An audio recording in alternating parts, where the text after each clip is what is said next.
Republicans are set to formally nominate Donald Trump at the party's convention in Milwaukee next month. Donald Trump, during his meeting with Republicans this week, called Milwaukee a horrible city. The campaign later clarified, said he was talking about alleged voter fraud and the crime rate there. So let me take those one at a time. Murders in Milwaukee are down 39% since last year. And the Trump campaign's own election investigator in 2020 said that Wisconsin's results were legit. So if Mr. Trump feels so strongly that Milwaukee is a horrible city, why is he having his convention there?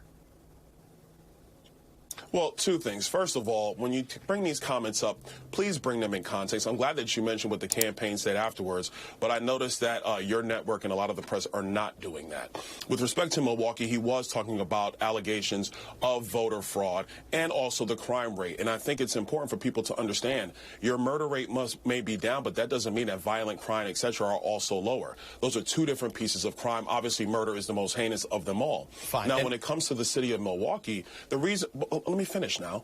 Now, when you talk about about Milwaukee, the reason why the RNC and President Trump want to go to Milwaukee is because we know there are voters in the state of Wisconsin, like voters all across America, who are frustrated with what has happened to our country under Joe Biden. Immigration massively up and out of control. The labor markets are okay, not great. Wages are down when you adjust them for inflation. People are struggling struggling to try to make ends meet in Joe Biden's America. So the president's taking his message everywhere, including the city of Milwaukee. Hey folks, Dale Jackson here for Yellowhammer Now. You knew it was going to happen. It had to happen this weekend. The American media had to come out and defend the city of Milwaukee. And not only that, they had to pretend that crime was also down all over the country when they know that in Milwaukee, they're not reporting the crimes to the FBI. So therefore, it looks like the numbers are down. Birmingham's in the exact same situation, and people are going to try to pretend that Birmingham's getting safer as well. Well, we now know the name of the victim in last night's homicide in Birmingham's East Lake community. 19-year-old Martravius Williams was shot and killed. Birmingham police say around 7:30 Saturday night, a shootout happened near the 8200 block of First Avenue North near East Lake Park. 3 people were shot, 1 person was killed, and multiple cars were wrecked. At this time, police believe at least 1 person inside of each of the 3 wrecked cars in the 8200 block were involved in a shootout with each other. Then another crash in the 8300 block was caused by drivers fleeing when shots were fired. There is no one in custody.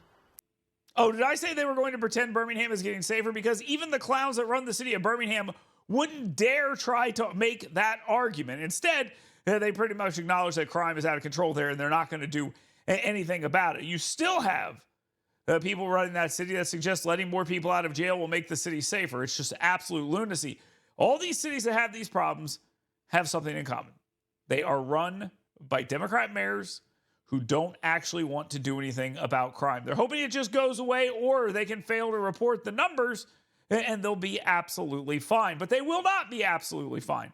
So you can have members of the media tell you in one breath that Alabama is more dangerous than New York City, something that nobody actually believes. And then in another breath, those same media outlets will tell you that Birmingham is one of the worst cities in the country to raise a child in, just like Milwaukee.